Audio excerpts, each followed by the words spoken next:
আমাদের প্রজেক্টে একটা ফাল্ট আর এরর আসছে। এবার এররটা কীভাবে সলভ করে আমরা এখন এটা দেখব।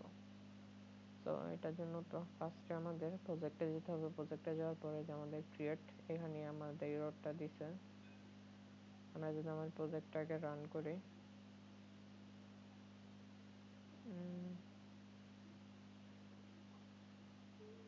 ক্রিয়েট স্টুডেন্ট, ওকে,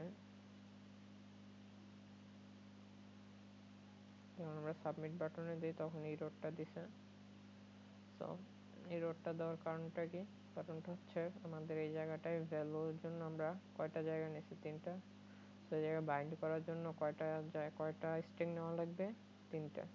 যদি আমরা ভ্যালুর জন্য যদি আমরা এখানে অনেকগুলা ডাটা ইনসার্ট করতাম, আরেকটা যদি নিতাম আমরা এই জায়গায়, যেমন ইমেল বা ফোন নাম্বার, তাহলে আমার এই জায়গায় আরেকটা ভ্যালুর জন্য আরেকটা জায়গা রাখা লাগতো।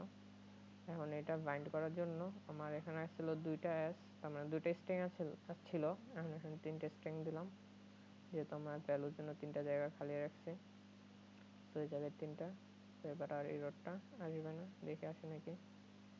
এবার যদি আমরা আমাদের কোডটা রান দিই, ওকে, এই যে এবার যদি আমরা ডাটাগুলো ইনপুট দিই, এই যে ডাটাগুলো কিন্তু ইনপুট হয়েছে। কোথায় আমরা দেখতে পারি? আমরা যেহেতু এখন লিস্টের কাজ করি নেই, সো ডাটাগুলো দেখার জন্য আমাদের student table or student table, এই যে ডাটাগুলো কিন্তু ইনসার্ট হয়েছে। So that's it, bye bye.